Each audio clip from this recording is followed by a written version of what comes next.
But anyway, the last topic I wanted to talk about before I take my leave, I wanted to quickly talk about Haider Ackermann, Canada Goose, because yes, Haider Ackermann is very busy with Tom Ford and a lot of his time is going to be going towards Tom Ford. However, I do think it's very interesting that he finally released a bigger collection with Canada Goose, because a lot of us have been speculating what exactly was he going to create at Canada Goose, and, you know, what is the idea for his Canada Goose. So his Canada Goose is being dubbed the name Snow Goose. That's what they're calling it. Snow Goose by Canada Goose, engineered by Haider Ackermann. And I think some of the pieces are interesting. I think some of them less so. But I think in the realm of Canada Goose, it's really interesting. I think the only issue is that for some reason in my mind, I always think, when I think of Canada Goose and I think of these outerwear brands, I constantly think about Canada Goose, Moncler, and I shouldn't do that because you can't really compare Moncler to Canada Goose, because Moncler has Moncler Genius, which is just miles ahead of anything that Canada Goose is ever going to do. So I shouldn't really hold Canada Goose to that standard. But within the standard that I'm holding Canada Goose to, I think that this is a very solid collection from Haider Ackermann as a first go ahead, and it's definitely way more interesting than that first collection that, you know, Haider Ackermann did when Haider Ackermann did that whole hoodies and t-shirt collection with Canada Goose. So yeah, let's look deeper into it. So this is the Canada Goose website. They have a few details on kind of what they did. Something that I do want to read through is Haider Ackermann did a very interesting interview with Vogue that we're going to read through, where he talked about his ideas for the collaboration before it was announced. So we'll be reading through this after looking at some of the pieces. This piece here is actually my favorite piece. This is called the Rider Parka. This is inspired by the Peacekeeper Parka, which is a mid-90s Canada Goose archival style. But with this update, as you can see on the website, it blends oversized proportions with timeless elements, which is cool. I just like the silhouette of the jacket, and it's very different to a lot of what Canada Goose sells currently. So I thought that was really interesting. This Celestia jacket, a lot of people are talking about this on TikTok because it's kind of a take on a classic shirt jacket. They talk about this on the website too. Let's see what they say specifically. A rendition of the classic shirt jacket, true to our design DNA. The jacket is functional and fully reflective to ensure high visibility. Its functionality is a nod to the reflective tape featured on our heritage pieces. Also, something I have to say about this Snow Goose by Haider Ackermann that we have to mention is, you know, you have to remember that this is Canada Goose. There were a lot of people that, you know, completely bashed it, but it's still a technical brand. It's still a brand where utility is very important. It's not, you know, Balenciaga that makes a motorcycle jacket with absolutely no functionality in mind, right? There still has to be some function included. There still has to be, you know, it's reflective, so you can be seen from far away if you get lost on an expedition, or, you know, there's very much considerations that have to be made for it to actually be a functional piece, because it's still Canada Goose. It's not just a couture thing. It's not just, yeah, Haider Ackermann, just go in there and make fancy dresses and that's the end of it. That's not kind of what his job is at Canada Goose. But yeah, let's continue on. They've got some more campaign images. They always have something I will say about these campaigns. I don't know if they can do anything interesting, but every single outerwear brand has the same ass campaign. Like, they all go to Iceland, or they go to like some sort of snow mountain somewhere, and they just pose. They always look the same. It's like they always look the same way. And then you always have a quote of, okay, here's Haider Ackermann looking fly as fuck in the rider jacket, looking suave, looking fly as shit. But yeah, they always have this quote of, nature means everything to me. The ability to walk with oneself in they always have, it's like, why are the campaigns always like that? Everything in nature has something to teach us. Ethan Hawke, actor and activist. Let's see what Haider Ackermann said. Nature is an escape for me. I find peace with myself, and I'm most inspired after I've been surrounded by endless landscapes, vast mountains, and the deep ocean. That type of recharge is an unlock. I want people to experience that same sense of freedom. Haider Ackermann, creative director. It's so like, is it me or do these phrases always kind of read the same and sound the same? They're always so similar. Let's go through some more of the campaign images. It's nice to reconnect with yourself and the earth.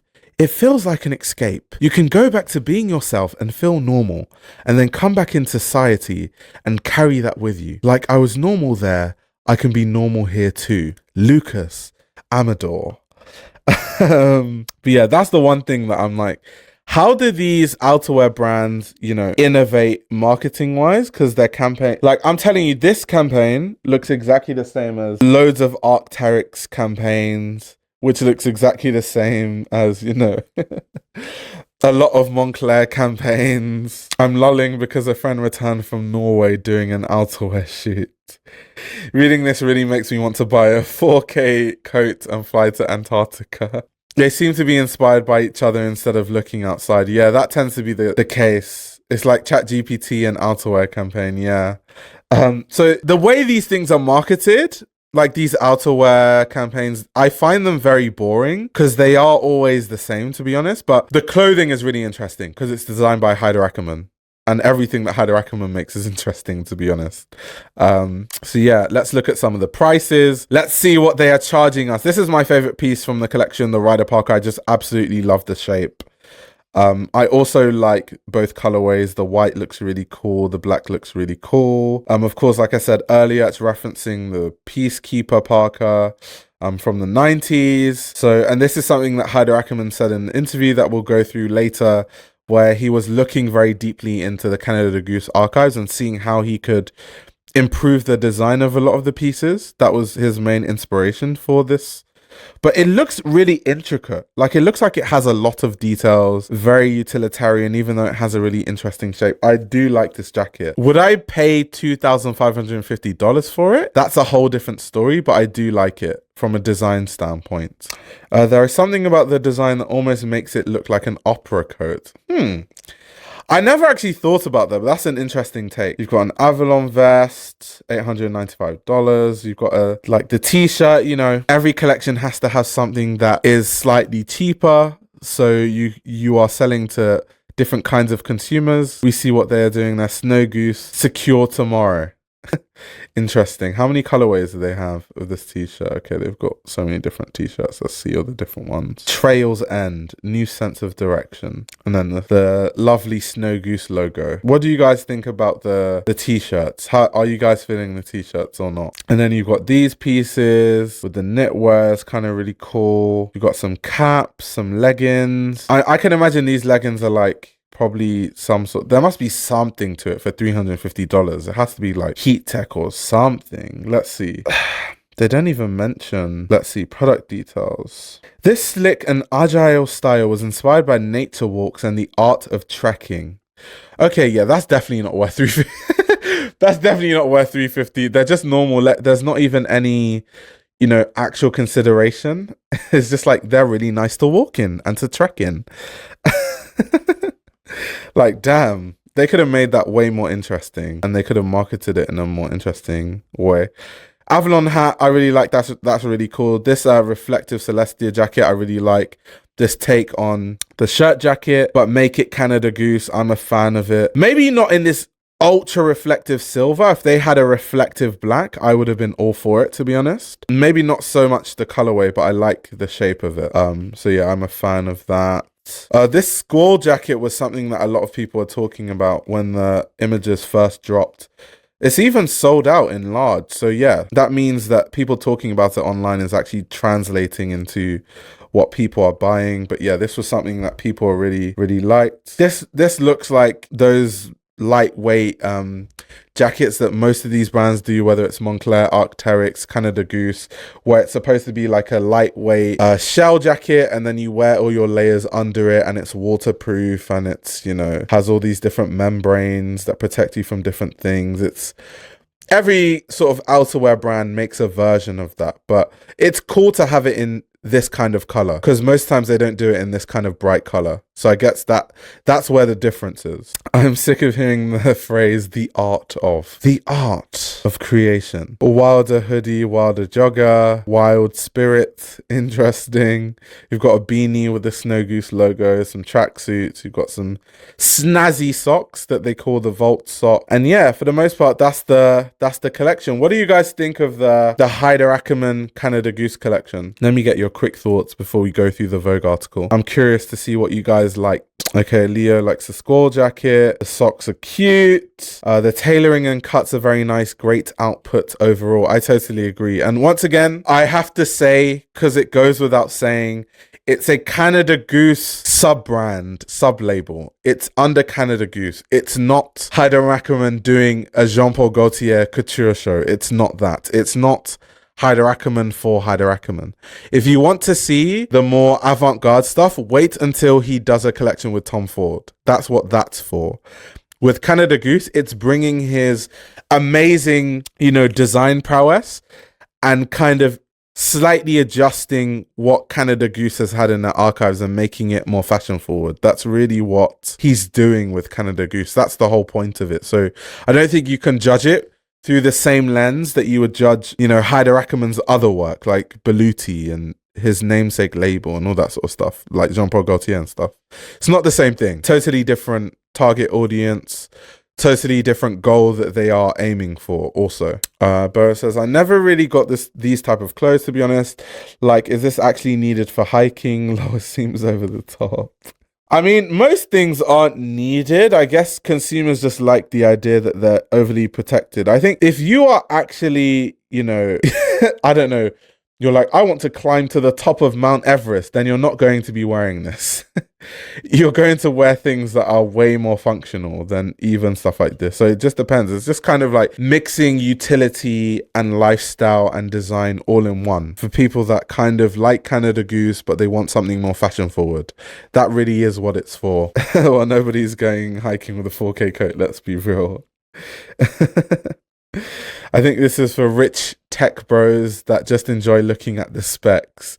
Yeah, because don't they say that tech bros are the people that made Arc'teryx really popular in like New York and stuff, and like San Francisco and like all these finance and tech bros, like they wear Arc'teryx and stuff. Everyone at Harvard wears Canada Goose. Damn. So yeah, I think it just depends. Yeah, Patagonia also. Tech bros, yeah, they had a hold on Patagonia too.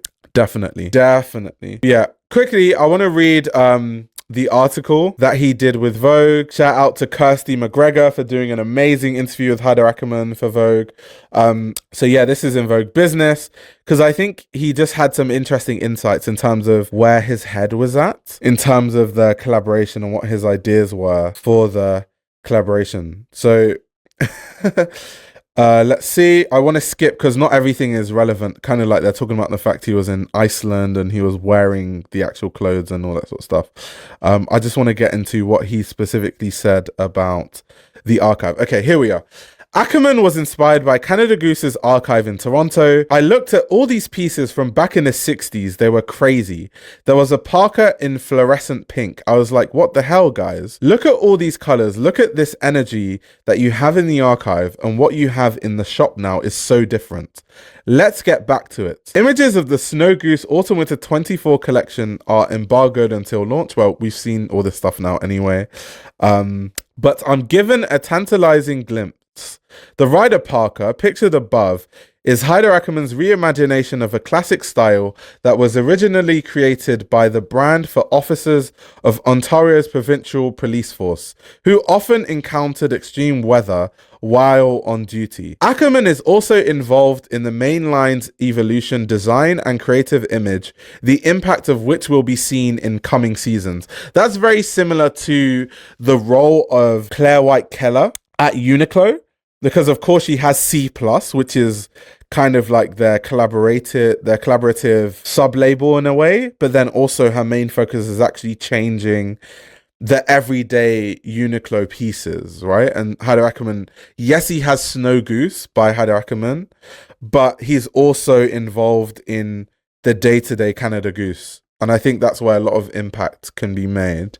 But anyway, continuing on, it says, what I would like to do is to extend and elevate the brand and to put a little bit more electricity and a little bit more energy into it, he says. The company has done so well for so many years. Now we can bring it to the next level. So yeah, now they talk about, of course, some of the history of Canada Goose.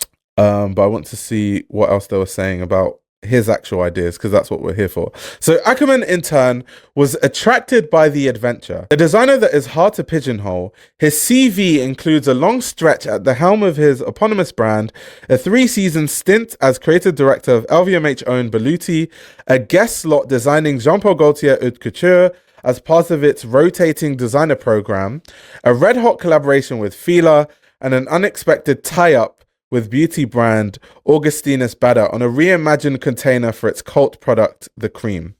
When Canada Goose approached me, I was surprised, he says, but it's always interesting to take the road that one does not expect. It's challenging and it makes your heart beat faster. You want to learn. I've been very niche for so many years.